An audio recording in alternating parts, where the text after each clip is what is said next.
Welcome back. This is ASIC, FPGA, and DDR rail power design through PMBus power supplies. In this segment, we will talk about why you need PMBus and how you implement adaptive voltage scaling, also known as AVS, through PMBus. Why do you need PMBus? Well, if you look at data center power usage effectiveness, you will see that, for example, in 2013, US data centers consumed 91 billion kilowatt hours of electrical energy, translating to billions of dollars. Cloud infrastructure equipment ODMs, OEMs, and data center owners have a huge incentive to understand their power usage and eliminate waste. What is power usage effectiveness? Power usage effectiveness is a measure of how efficiently a computer data center uses energy. Specifically, how much energy is used by the computing equipment in contrast to cooling and other overhead. PUE is the ratio of total amount of energy used by a computer data center facility to the energy delivered to the computing equipment. An ideal PUE is 1.0. Companies today are driving down their PUE to save money. As PUE decreases, IT infrastructure itself becomes a bigger portion of total data center cost.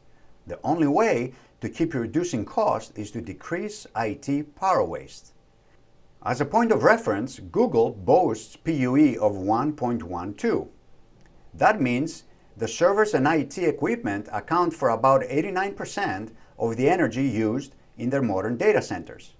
IT efficiency starts at the CPU, ASIC, and FPGA power level. The picture on the left is an enterprise Ethernet switch.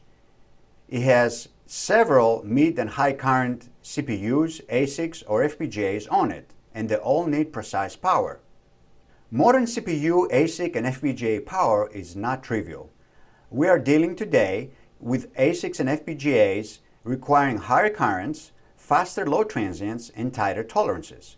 For example, we're dealing with rails for FPGA cores at 1 volt and 35 amps with a total plus minus 3% tolerance, which includes DC tolerance, ripple, as well as load transients.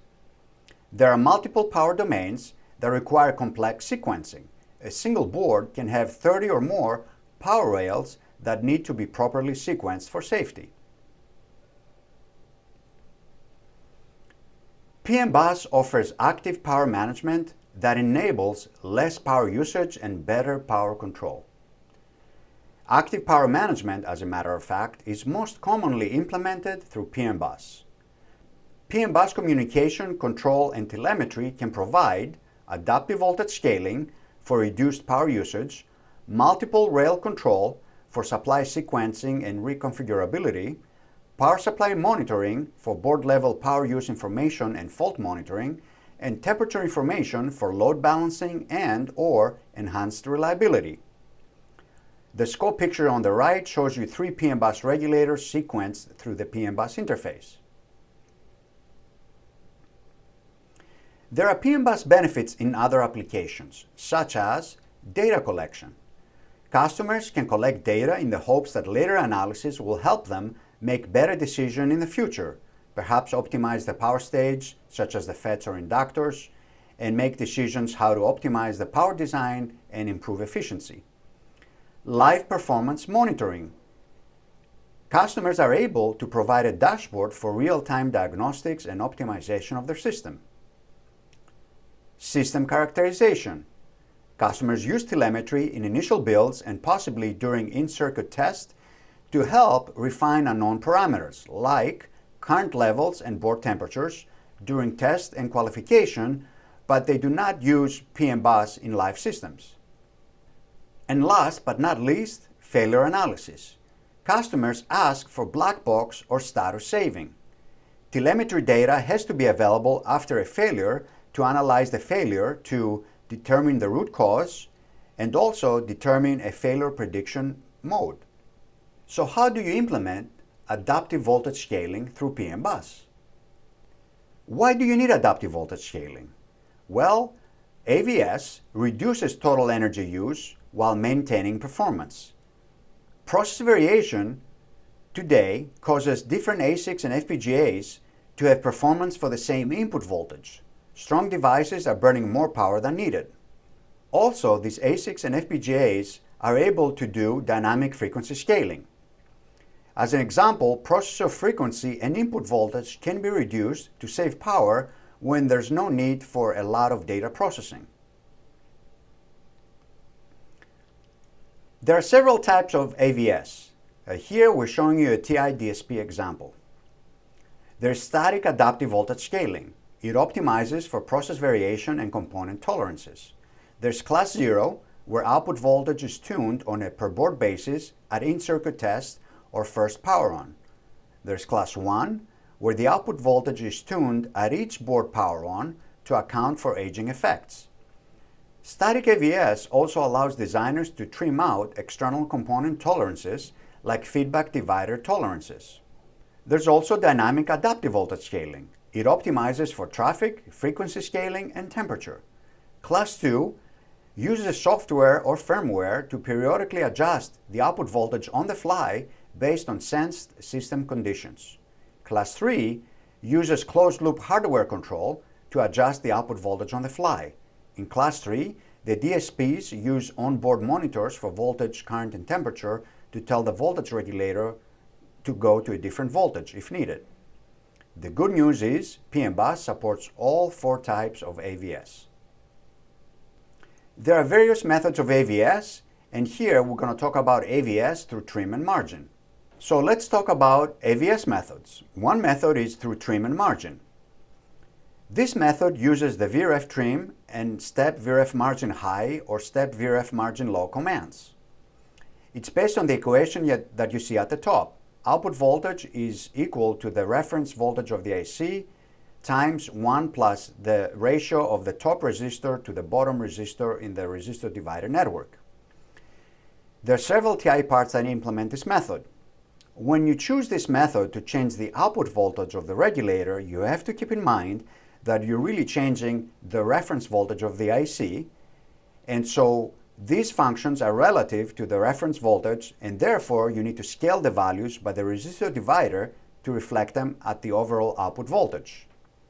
As an example, for a 1 volt output, a 0.051 volt margin high or low should result in 1 volt times 0.051 volts divided by 0.6 volts, which is the IC reference voltage, which will give a 0.085 volt change in the output voltage.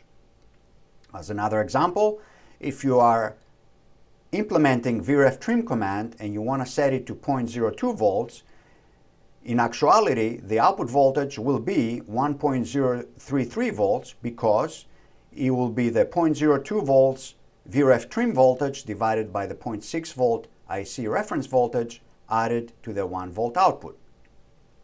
This is a scope shot that shows what happens when you margin the output voltage through the Vout margin command. In this case, you margin the output voltage low. What you see on the bottom of the screen, the blue and purple waveforms, are the actual PMBus lines. SDA, which is the data line, and SCL, which is the clock line. The first burst of pulses is the address. This is where you are addressing the correct voltage regulator that you want to program into on the board. The second burst of pulses is the actual PMBus command. The third is the data, the value that you write into that PMBus command register. And the fourth is the PEC command, which is the packet error checking to make sure that the values that you wrote into that command are the correct ones. This particular example is a PMBus revision 1.2 example that uses a 400 kilohertz clock. That's a 2.5 microsecond period. This basically translates to a 90 microsecond latency, which means that from the time you address the regulator to the time you will actually see the output voltage change, which is the green waveform on the top, it takes about 90 microseconds. The good news with the VREF trim command is that you can actually extend the output voltage adjustment range higher or lower if you add the margin high or margin low command on top of it. This scope shot is an example of what happens when we change the nominal Vout by 9% high through the VREF trim command, and then we change it by another 12% high when we use the margin high command. The PM bus lines are also shown on the bottom, and again you see 4 bursts of pulses, the address, PM bus command, the data for that command, and the packet error checking. Another method of AVS is through the standard PM bus vout command. This command uses also the vout scale loop, and the vout scale loop already takes into account the top resistor to bottom resistor ratio in the resistor divider. In that case, you don't have to worry about sizing your resistor divider accordingly to get the desired output voltage. That has already been predetermined through the vout scale loop equation that you see there, where VOSL is equal to R bottom divided by R bottom plus R top. We have picked 3 values here. So VOSL1 corresponds to an output voltage adjustment range from 0.5 to 1.5. A VOSL of 0.5 corresponds to a range of 1 to 3 volts, and a VOSL of 0.25 corresponds to a Vout adjustment range of 2 to 6 volts. In that case, you only use the Vout command to change the output voltage in absolute values. Another method of AVS is through PWM output. In this case, we use one of our PM bus sequencers and managers, UCD90240, to output a PWM pulse and inject a current into the feedback node to change the feedback voltage and therefore the output voltage. The injection current going through the injection resistor caused the feedback voltage to change and thus cause an output voltage change. The equation that you see is there. Vout equals Vref times 1 plus R top over R bottom minus I inject times R top. For additional resources, please visit the link below. The next segment is about how we can implement PM bus in manufacturing and what are some of the common usage PM bus examples.